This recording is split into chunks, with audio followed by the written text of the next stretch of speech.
While Interpol agents across Europe searched desperately for him, Necati Arabaci posted a selfie from Monaco's most expensive marina. Behind him, yachts worth tens of millions gleamed in Mediterranean sun. His smile was casual, confident, almost mocking. The caption read simply, "Living the dream."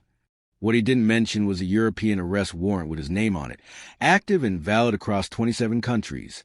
What he didn't need to mention was that nobody could touch him.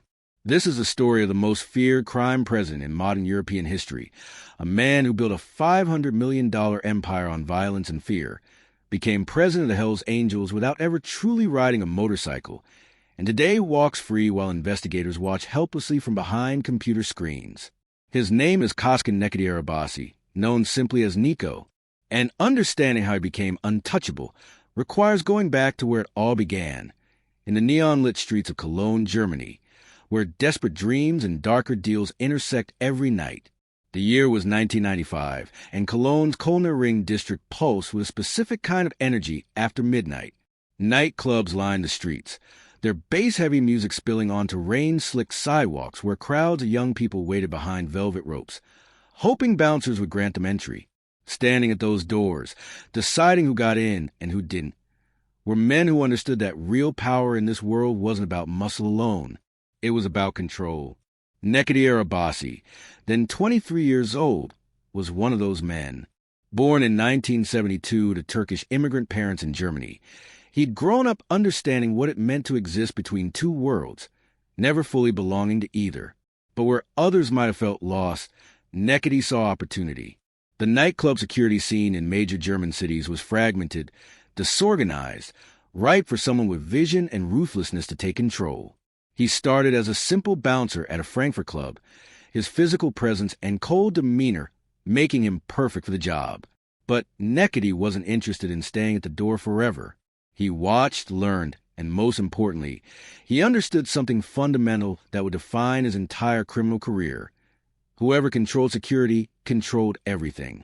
The bouncers decided who entered. They decided which drug dealers could operate inside. They decided which prostitutes could work the VIP sections. They were the gatekeepers to an underground economy worth millions, and they were being paid minimum wage. Necati decided to change that equation. By 1998, he'd moved to Cologne and begun systematically taking over the bouncer operations at club after club in the Kölner Ring. His method was simple but effective. Offer club owners professional security services at competitive rates, and in exchange, he ensured their establishment stayed peaceful and profitable. What he didn't mention was that profitable meant his organization would be running drugs, prostitution, and protection rackets through those same venues, and the owners would either cooperate or face consequences. Most cooperated. Those who didn't find their clubs suddenly plagued by violence, vandalism, and police attention. Within 2 years, the so-called Arabaci clan controlled security at virtually every major nightclub in Cologne's entertainment district. Police later estimated his organization employed over 50 bouncers across the city, all reporting directly to Necati. But the bouncer operations were just the foundation. What came next would transform him from nightclub enforcer into one of Europe's most successful organized crime figures. Necati had been watching young women who frequented the clubs, particularly those from Eastern Europe who had come to Germany seeking better opportunities. His organization began a systematic operation. Bouncers would befriend these women, promise them legitimate work, sometimes even romantic relationships. Once trust was established, the women were coerced into prostitution. Some were told they owed debts for their passage to Germany. Others were threatened with violence against family members back home. A few simply disappeared into the network and were never seen by their families again.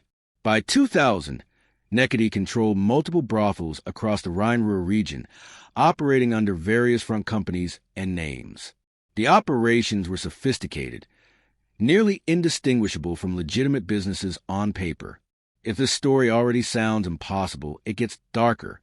Drop untouchable in the comments if you're already hooked. And hit subscribe, this is just the beginning. Law enforcement have been aware of Necati Arabaci for years, but awareness and evidence are very different things. German police knew he was operating criminal enterprises across Cologne, but he'd structured everything carefully. The businesses had legitimate paperwork. The women working in his brothels wouldn't testify, either out of fear or because some had been convinced they were there willingly. The bouncers who worked for him maintained strict codes of silence. For years, investigators watched and gathered intelligence, but nothing stuck. Then came the moment that changed everything. In 2001, police launched a major investigation specifically targeting human trafficking and forced prostitution rings operating in Western Germany. Necati's name appeared repeatedly in intercepted communications. Surveillance teams documented meetings with known criminals. Financial analysis revealed money flowing through complex networks of shell companies. Slowly, painfully, prosecutors built a case. On a cold morning in 2002, police executed coordinated raids across Cologne and surrounding cities. Necati Arabaci was arrested in his apartment, surrounded by evidence investigators had spent months compiling.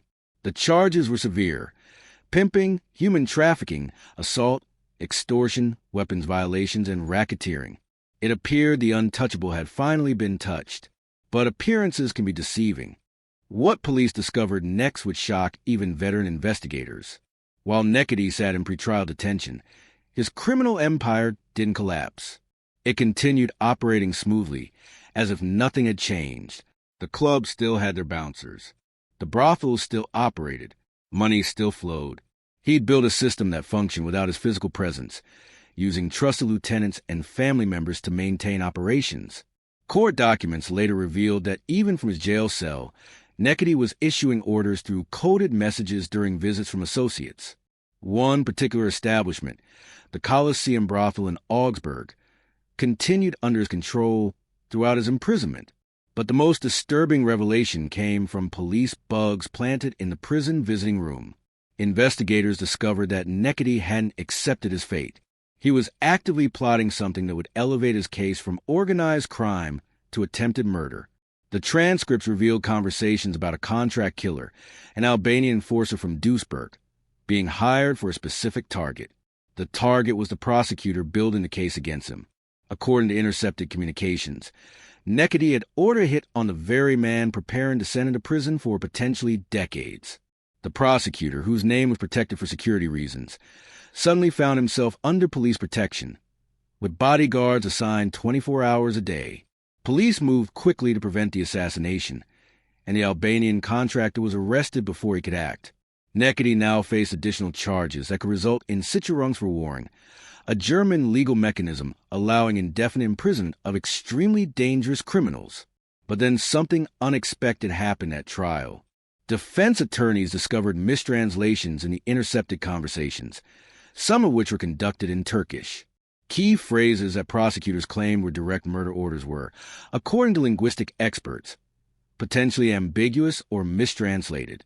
Without the certainty of those transcripts, the attempted murder case collapsed. Necati was acquitted of the assassination plot, though he still faced the original trafficking and racketeering charges. The trial in 2004 became one of the most closely watched criminal proceedings in Germany that year. Media coverage was intense. Necati's stone-faced demeanor in court became infamous.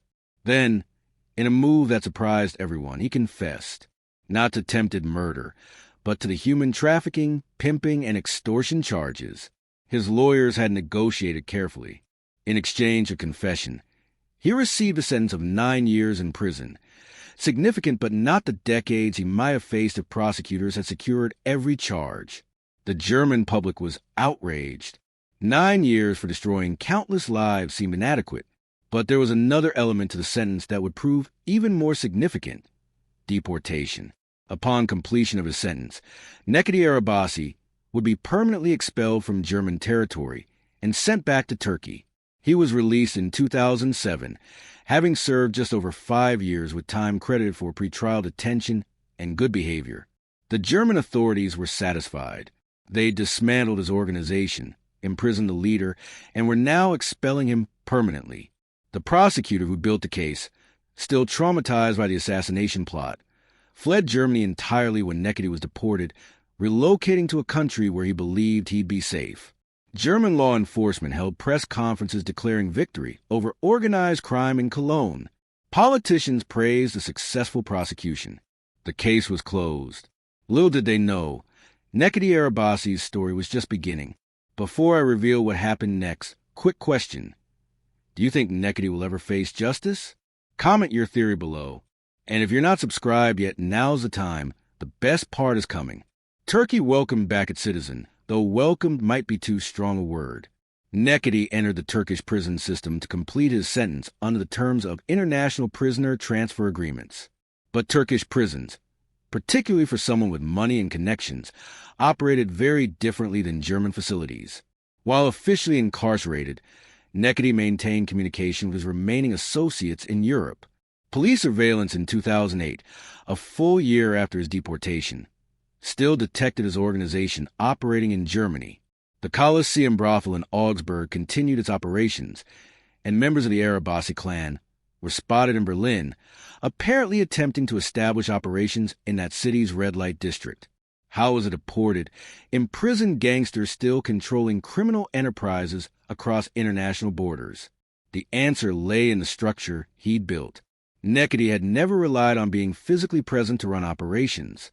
He'd created a hierarchical organization with trusted family members and longtime associates in leadership positions. They didn't need daily instructions. They understood the business model and continued executing it. Money laundering networks he'd established years earlier still function, moving cash through legitimate businesses and offshore accounts. From prison in Turkey through intermediaries and coded communications, Necati remained the shadow president of an empire that refused to die. Then came 2010, and with it, a development that would shock European law enforcement all over again. An international meeting of Hell's Angels bosses was held in Izmir, Turkey. Intelligence agencies monitoring motorcycle gang activities noted the attendance of various high-ranking members from European chapters. Among them was Necati Arabaci, recently released from Turkish prison, but he wasn't attending as a guest or minor member. According to multiple sources, he'd been appointed president of a newly formed chapter, Hell's Angels MC Nomads Turkey. The irony was almost comedic. Necati Arabaci was not a motorcycle enthusiast. He'd never been part of traditional biker culture. He didn't spend weekends riding through mountain highways or attending rallies. His connection to motorcycles was essentially non-existent. Yet here he was, president of the Hell's Angels chapter, wearing the patch that represents the most notorious outlaw motorcycle gang in the world. How does someone with no biker background become a Hell's Angels president? The answer is simple and reveals everything about modern organized crime, money, and power. By 2010, the Hell's Angels had evolved far beyond their 1960s counterparts. While maintaining the biker imagery and culture, the organization had become a sophisticated criminal network operating across continents. What mattered wasn't whether you rode a Harley-Davidson. What mattered was whether you could generate revenue, expand territories, and enhance the organization's power. Necati brought all three. His criminal networks, his reputation, and his financial resources made him valuable. In exchange for the Hell's Angels patch, he provided the organization with a foothold in Turkey and connections to drug trafficking routes running from Asia through Turkey into Europe. He gave them access to established smuggling networks, money laundering operations, and extortion territories. The Hell's Angels gave him legitimacy in the criminal underworld, a brand name that opened doors and created instant fear. By 2013, Necati's influence had grown so substantial that when European Hell's Angels leader Frank Hambeth was arrested in Spain, Necati was discussed as a possible successor for European leadership. A Turkish-German gangster deported and supposedly neutralized years earlier was now positioned to potentially lead the entire European branch of the world's most powerful motorcycle gang. German authorities, monitoring these developments with growing alarm, could do nothing. He was in Turkey. Turkish law prohibits extradition of Turkish citizens. As far as Turkish authorities were concerned, Necati had served his sentence and was now a free man. Then Spain entered the picture. Spanish law enforcement had been conducting their own investigation into Hell's Angels operations across the Iberian Peninsula. Their findings linked multiple criminal enterprises, including drug trafficking networks, extortion operations, and brothels in major Spanish cities, to leadership figures within the motorcycle gang. In 2015, Spanish authorities issued an arrest warrant for Necati Arabaci. The charges were extensive: membership in a criminal organization, extortion, drug trafficking, and involvement in prostitution rings operating in Spain. Because Spain is part of the European Union, the warrant was valid across all member states, creating what's known as a European arrest warrant. In theory, if Necati set foot in any of the 27 EU countries, he could be arrested and extradited to Spain to face trial. In practice, Turkey doesn't care about European arrest warrants. Turkish constitutional law explicitly prohibits extraditing Turkish citizens to foreign countries. Necati could live freely in Turkey, completely immune to European legal action for the rest of his life if he chose. But he had bigger plans. Monaco, the name alone evokes images of unimaginable wealth, Formula One racing, and Mediterranean luxury. This tiny principality, barely 2 square kilometers of prime real estate on the French Riviera, is home to more billionaires per capita than anywhere else on Earth. It's also where Necati Arabaci decided to establish residence, a decision so audacious that it still baffles law enforcement experts. Monaco has extradition agreements with European Union countries. It cooperates extensively with Interpol. Its police force, though small, is professional and well-connected to international law enforcement. By every logical measure, Monaco should have been one of the last places a wanted fugitive would choose to live. Yet there was Necati, living openly in one of the world's most exclusive locations. How? The answer lies in the complicated intersection of international law, diplomatic relations, and practical enforcement realities. While Monaco technically has obligations to honor European arrest warrants, the actual process of extradition involves diplomatic negotiations, legal reviews, and bureaucratic procedures that can take months or years. For someone with unlimited resources for top-tier attorneys, every step of that process can be delayed, contested, and complicated. Furthermore, Monaco's economy thrives on wealthy residents who ask few questions about where money comes from.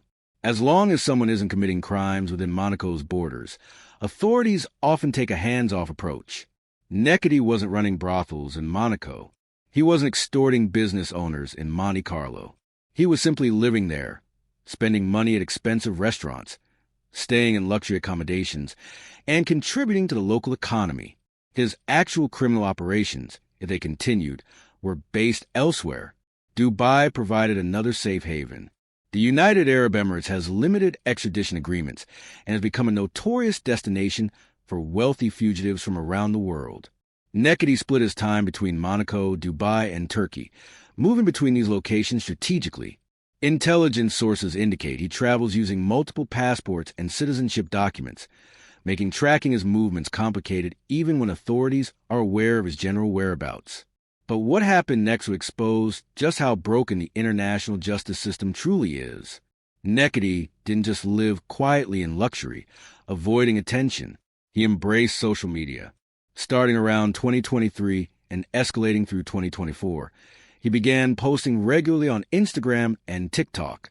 The content was exactly what you'd expect from someone flaunting untouchability. Photos aboard yachts in Monaco's Port Hercules, videos showing expensive cars, images from 5-star restaurants where meals cost thousands of euros. Some posts showed him surrounded by associates, clearly visible and identifiable. Others featured luxury watches, designer clothing, and the trappings of extreme wealth. The response was staggering. His posts garnered millions of views. Some videos reached 15 million views or more. Comment sections filled not with condemnation, but with admiration. People called him a legend. They praised his lifestyle. Younger followers treated him like a celebrity, asking for business advice or expressing desire to emulate his success. The cognitive dissonance was remarkable. A man wanted for human trafficking, extortion, and organized crime was being celebrated online like a motivational speaker. True crime content creators made videos about him, which only increased his visibility. News outlets wrote articles about the paradox of a wanted criminal living openly and posting about it online. Each article, each video, each post generated more attention, which seemed to delight Necati. His social media presence appeared designed to send a message to authorities. I'm here. You know where I am. And you can't do anything about it. Interpol maintained a file on him. European law enforcement agencies tracked his movements. Spanish authorities, who'd issued the warrant, publicly stated they wanted him arrested and extradited.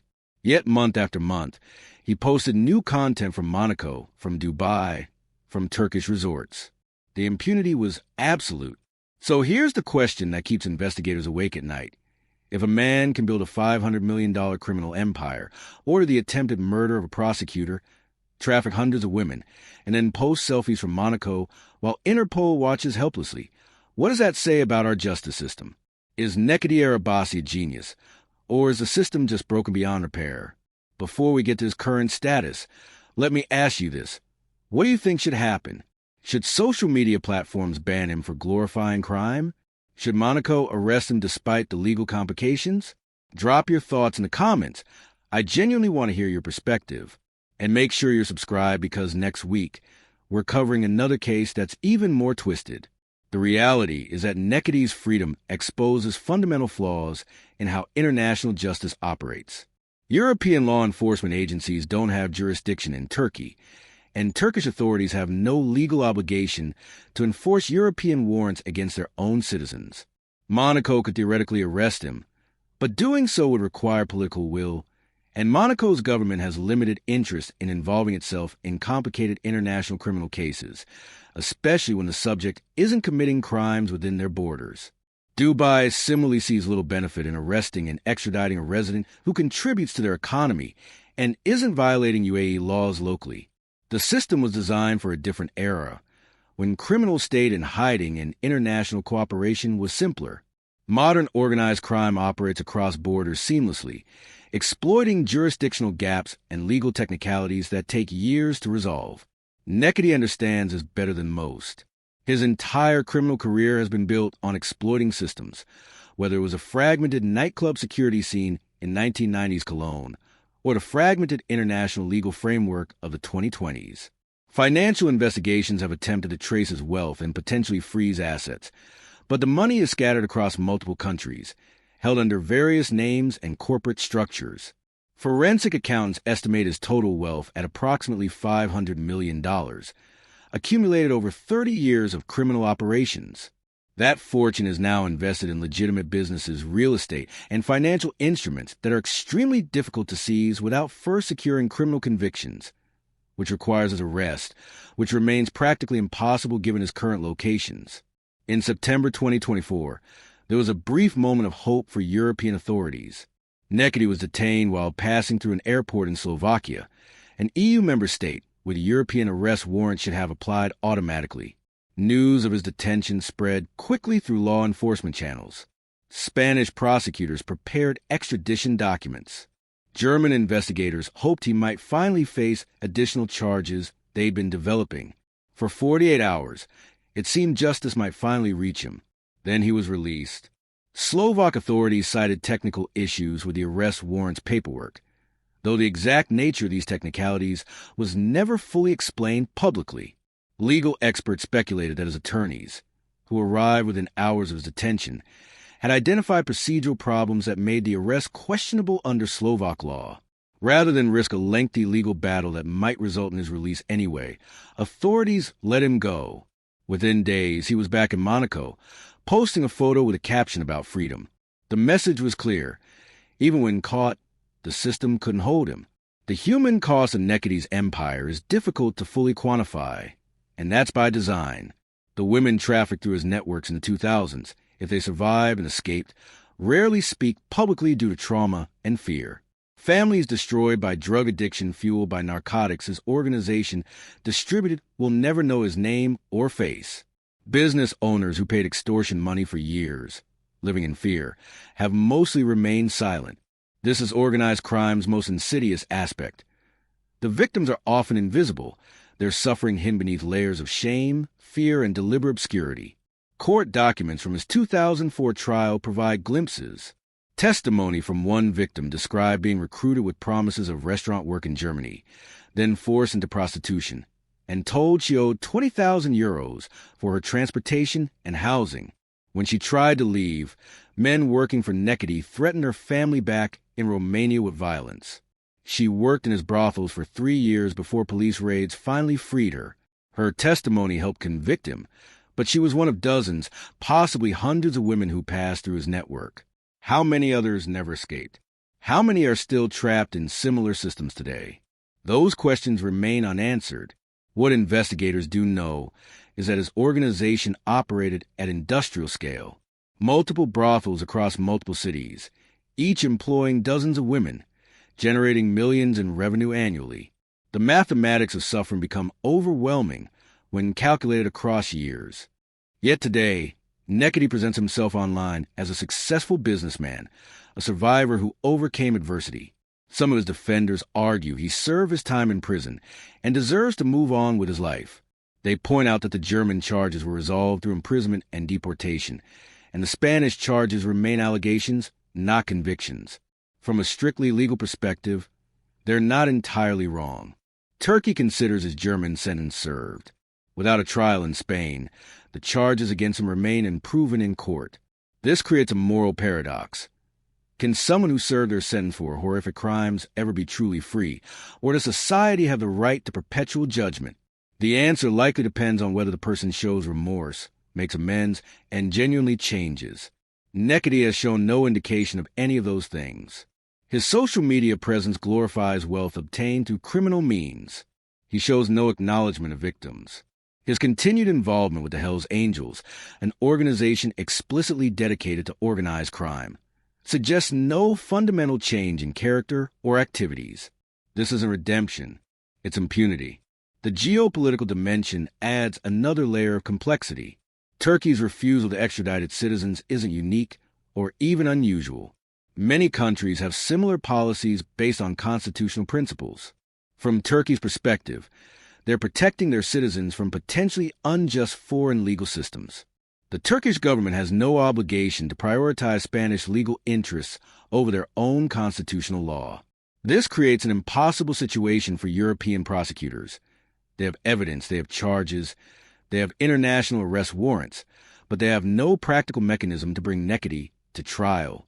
Even if they could somehow compel Turkey to hand him over, which they can't, the years of legal battles would likely result in dismissal based on excessive delays, violating rights to speedy trial. It's a perfect storm of jurisdictional immunity. Meanwhile, his social media following continues to grow. Videos of him at restaurants in Monaco receive hundreds of thousands of views. Comments filled with emojis of money, fire, and crowns. Younger followers, many from Turkish and German immigrant communities, see him as a symbol of success against a system they perceive as rigged against them. They don't focus on the trafficking victims or the lives destroyed. They see a man from their background who became wealthy and powerful, and they admire that. This is perhaps the most disturbing aspect of his current status. He's becoming a role model for a generation that consumes content through social media clips without deeper context. True crime podcasts and YouTube videos about him often focus on the audacity of his lifestyle rather than the severity of his crimes. The line between documentary and glorification becomes dangerously blurred. Some content creators defend this approach by arguing they're simply reporting facts, but the effect is to make Necati increasingly famous, which seems to be exactly what he wants. Fame, in modern culture, often confers a form of legitimacy. If someone is famous enough, public perception begins to soften. People become fascinated by the spectacle rather than horrified by the substance. Necati appears to understand this instinctively and is exploiting it masterfully. Law enforcement agencies across Europe have largely given up on actively pursuing him. Resources are limited, and spending significant time and money on a target who is functionally unreachable makes little practical sense. Spanish authorities maintain their arrest warrant, and if he were to set foot in any EU country, he would theoretically be detained. But given his experience in Slovakia, even that's uncertain. He's learned which countries to avoid, which airports have lax enforcement, and how to move through the few jurisdictions where he's vulnerable with minimal risk. His travel is restricted compared to an ordinary citizen. But for someone splitting time between Monaco, Dubai, and Turkey, those restrictions barely matter. Those three locations offer everything someone of his wealth could want: luxury, security, and legal protection. Some investigators hold out hope that political changes might shift the dynamics. If Turkey's relationship with the European Union were to change significantly, extradition policies might be reconsidered. If Monaco faced sufficient diplomatic pressure, they might take action despite legal complications. If financial sanctions could be successfully applied to freeze his assets globally, his comfortable lifestyle might become untenable. But these scenarios remain speculative and unlikely in the near term. The question of whether Necati Arabaci will ever face justice ultimately depends on how we define justice. If justice means formal conviction and imprisonment for his crimes in Spain, the answer is probably no, barring extraordinary circumstances. He's too careful, too protected, and too wealthy to make the mistakes that would lead to his capture. If justice means living with the knowledge that he's wanted, restricted in his movements, and unable to return to the country where he built his power, then perhaps a form of justice already exists. He'll never walk freely through Cologne again. He'll never operate openly in Germany, Spain, or most of Europe. His sons, if he has them, will carry the burden of his name and reputation. That's not imprisonment, but it's not complete freedom either. And if justice means that his story serves as a cautionary tale, exposing the failures of international law enforcement and the exploitation of jurisdictional gaps, then perhaps his continued freedom is serving a purpose by forcing these conversations into public awareness. The system that allows Necati Arabaci to live freely in Monaco while wanted for serious crimes is the same system that allows countless other criminals to evade justice by exploiting borders, citizenship laws, and bureaucratic complexity.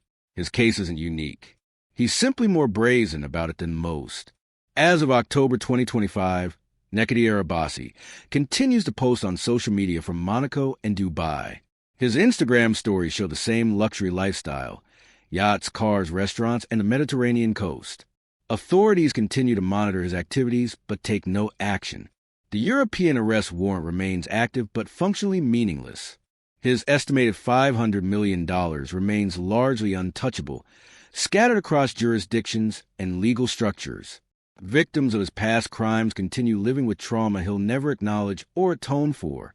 And young people scrolling through TikTok see him as a symbol of beating the system, not recognizing the human cost behind every dollar he flaunts. This is the reality of modern organized crime. It doesn't always end with dramatic arrests or courtroom justice. Sometimes it ends with impunity, social media fame, and the bitter recognition that some people really are untouchable, not because they're brilliant, but because the systems designed to stop them are fragmented, slow, and ultimately helpless against someone willing to exploit every loophole. Necati Arabaci isn't a genius. He's simply someone who understood the game better than those trying to stop him, and who played it without conscience or remorse. So that's the story of Necati Arabaci, the man who built a $500 million empire on fear and violence, and walks free today in one of Europe's richest cities. What do you think should happen to him? Should Turkey extradite him despite their constitutional prohibition? Should Monaco arrest him and face the legal complications? Will he ever face justice? Or is he truly untouchable forever? Drop your thoughts in the comments. I genuinely want to hear what you think happens next. If you want more shocking true crime stories like this, stories that expose the dark underbelly of organized crime and the failures of international justice, hit subscribe and turn on notifications. Next week, we're diving into another case that's even more disturbing, about a criminal who didn't just evade justice, but became a politician. Trust me, you don't want to miss it. Thanks for watching. Stay safe out there. And remember, sometimes the most dangerous criminals aren't hiding in shadows. They're posting on Instagram,